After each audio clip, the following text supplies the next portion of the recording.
तो India versus England series draw पर खत्म हो गई। एंडरसन तेंदुलकर ट्रॉफी 2-2 की बराबरी पर खत्म हुआ। भारत के लिए ये सीरीज ड्रॉ जीत से कम नहीं है। एक यंग टीम है, यंग कप्तान है, फियरलेस गेंदबाजी और बल्लेबाजी की मैच हारने से मना कर दिया। इस टीम ने सीरीज ड्रॉ कराई। वहीं इंग्लैंड के लिए ये सीरीज ड्रॉ हार से कम नहीं मानी जाएगी। सवाल उठने लगे हैं ब्रेंडन मैकलम के लीडरशिप स्टाइल पर, बैस बॉल पर सवाल उठने लगे हैं कि क्या बैस बॉल अपने वैलिडिटी से ज्यादा जी गया है, क्या बैस बॉल इंग्लैंड क्रिकेट में सिस्टमैटिक प्रॉब्लम क्रिएट करने लगा है, क्या बैस बॉल को अडेप्ट करने की जरूरत है। कुछ ऐसे ही सवालों का जवाब देंगे आज के वीडियो में। मेरा नाम है प्रवीण, स्वागत है आपका क्रिकेट टुडे यूट्यूब चैनल पे।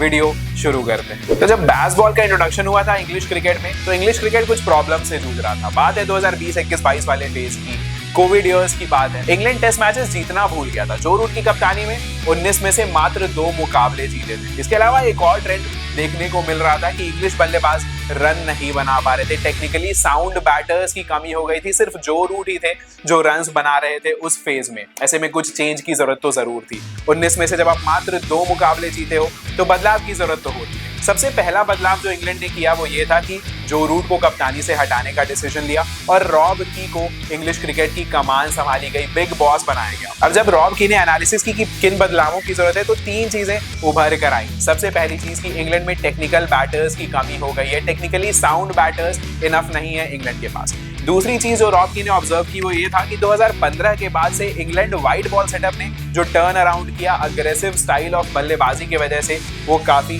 सुपीरियर रहा। 2019 का वर्ल्ड कप भी तब तक जीत दिया था, आगे जाके 2022 का भी वर्ल्ड कप जीता T20 वाला। तो एक ये भी चीज ऑब्जर्व की रॉब की ने। और तीसरी चीज जो रॉब की ने देखी वो ये था कि इंग्लिश क्रिकेट में, डोमेस्टिक क्रिकेट में, काउंटी में कुछ ऐसे बल्लेबाज थे जो तेजी से रन बना रहे थे और अच्छे रन बटोर रहे थे। तो ये 3 चीज ऑब्जर्व किए रॉब की ने। अब इन ऑब्जर्वेशंस को इफेक्ट में लाने के लिए लीडरशिप की जरूरत थी। कप्तान कौन होगा ये तो ऑब्वियसली चॉइस थी। Stokes was the front runner, but एक कोच की भी जरूरत थी। एक आइडिया आया, कॉल किया गया ब्रेंडन मैकलम को, जो न्यूजीलैंड के लेजेंडरी कैप्टन रहे हैं, who was known for his counter attacking बल्लेबाजी। 2022 में जून के महीने में ब्रेंडन मैकलम को हेड कोच अपॉइंट किया गया इंग्लैंड का। ब्रेंडन मैकलम ने 2 चीजों की डिमांड की कि एक, उन्हें ऐसे बल्लेबाज चाहिए जो तेजी से रन बना सके, और दूसरी ऐसी पिचेस चाहिए जो इन बल्लेबाजों को हेल्प कर सके।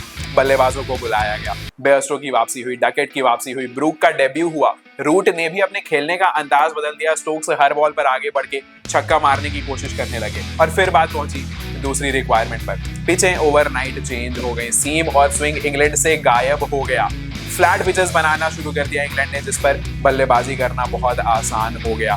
स्टार्ट बहुत अच्छी रही बैस बॉल की। पहले सीरीज में न्यूजीलैंड को घर पे बुलाया, 3-0 से हराया, क्लीन स्वीप कर दिया। उसके बाद पाकिस्तान जाकर पाकिस्तान को धो दिया। Harry Brook had a sensational start to his career. Joe Root reverse sweep, reverse lap लगा रहे थे स्टोक्स हर बॉल पर, बीच में पहुंच जाते थे पिच के कि भाई मैं तो छक्का ही मारूंगा।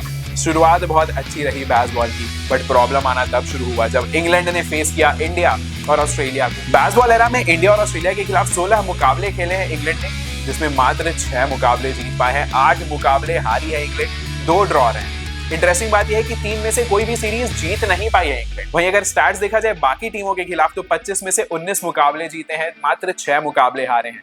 10 में से 8 सीरीज जीती है इंग्लैंड ने। तो बाकी टीमों के खिलाफ तो इंग्लैंड पर फ्लाइंग, बट ऑस्ट्रेलिया और इंडिया के खिलाफ खेलते हुए इंग्लैंड फंस जा रहा था। And that was the core problem. जब कंसिस्टेंट हाई क्वालिटी बॉलिंग हो और एक अच्छी बैटिंग लाइनअप हो, तो इंग्लैंड डोमिनेट नहीं कर पा रहा था। उनका जो अग्रेसिव स्टाइल ऑफ प्ले था वो कंसिस्टेंट रिजल्ट्स नहीं दे पा रहा था। कुछ अच्छे हाई पीक वाले परफॉर्मेंसेस तो आ रहे हैं, बट लोज भी बहुत ज्यादा आ रहे हैं ऑस्ट्रेलिया और इंडिया के खिलाफ बैस बॉल के एरा में। और ये होना तय भी था। एवोल्यूशन एक स्लो और स्टेडी प्रोसेस होता है। क्रिकेट के 150 साल के इतिहास में एक तरीके से बल्लेबाजी की जा रही थी। आप ओवरनाइट आके उसे बदल नहीं सकते हो। 3-3.5 के रन रेट को आप ओवरनाइट आके 4.5-5 नहीं बना सकते हो। लगभग 3 साल हो गए इंग्लैंड को बैस बॉल के अंडर। एक भी WTC फाइनल में नहीं पहुंचा है अभी तक।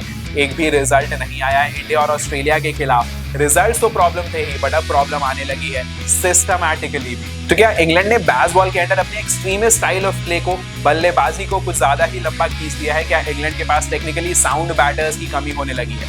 केस इन पॉइंट ये है कि जब भी टफ कंडीशंस आते हैं, इंग्लैंड के पास या तो जो रूट या तो बेन स्टोक्स ही खड़े हुए दिखाई देते हैं। और प्रॉब्लम ये है कि बैस बॉल का पीरियड जितना लंबा चलेगा, इंग्लैंड के पास टेक्निकली साउंड बैटर्स की उतनी ही कमी होती जाएगी। अब इमेजिन कीजिए एक 12 साल का बच्चा जब क्रिकेट देखेगा और वो ये देखेगा कि यार बेन स्टोक्स दुनिया का बेस्ट विकेट कीपर है बट वो टीम के आसपास भी नहीं पहुंच पा रहा है, तो वो बच्चा ट्रेडिशनल स्टाइल ऑफ बैटिंग क्यों सीखेगा? वो तो ग्लोरी हंटिंग, बल्ला चलाने वाली बल्लेबाजी ही सीखना प्रेफर करेगा, क्योंकि इंग्लिश टीम में ऐसे ही बल्लेबाजों की एंट्री हो रही है। इससे प्रॉब्लम ये होगी कि over time technically sound batters की कमी हो जाएगी इंग्लिश टीम में। एक और फैक्टर जिसकी इनफ बात नहीं होती है कि बेसबॉल के अंदर बॉलर्स पर जो वर्कलोड है वो काफी ज्यादा बढ़ गया।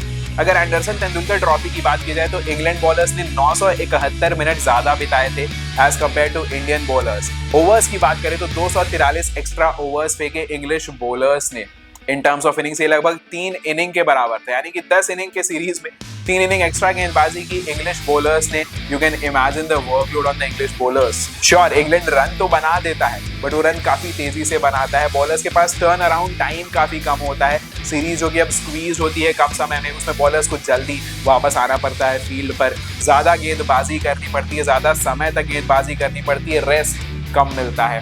Again a problem with baseball. तो baseball as a style of play limited period के लिए अडॉप्ट किया जाना चाहिए था। इंग्लैंड के पास टेक्निकल बल्लेबाजों की कमी थी, तो दे शुड हैव अडॉप्टेड कि जब तक हमारे पास टेक्निकल बल्लेबाज नहीं आ रहे हैं, अपने एवरेज बल्लेबाजों से बल्ला चला के रन बनवा लो, but they should have always aimed for getting batters who can bat long. But now the time has come that baseball should adapt. India के खिलाफ सेकेंड टेस्ट कभी हारना नहीं चाहिए था इंग्लैंड को। That match should have been a draw. But English बल्लेबाजों को मात्र एक स्टाइल से खेलना आता है। ये अडेप्टेबिलिटी की कमी की वजह से इंग्लैंड आज सीरीज हार गया है। Bazball is an outdated style जो अब इंग्लैंड को नुकसान पहुंचाने लगा है। England needs to adapt, otherwise system से टेक्निकल बल्लेबाज बिल्कुल खत्म हो जाएंगे। पर आपके इस पर क्या थॉट्स है? आपको क्या लगता है? क्या Bazball as a style of play अभी भी इफेक्टिव है? क्या बेसबॉल में कुछ चेंजेस की जरूरत है? वीडियो में कमेंट्स करके बताइए। और अगर आपको वीडियो अच्छा लगा तो लाइक कीजिए, शेयर कीजिए, सब्सक्राइब कीजिए और अपने फ्रेंड्स को भी ये वीडियो जरूर भेजिए कि भाई इंग्लैंड में 2-2 से सीरीज ड्रॉ करके आ गई है इंडियन क्रिकेट टीम।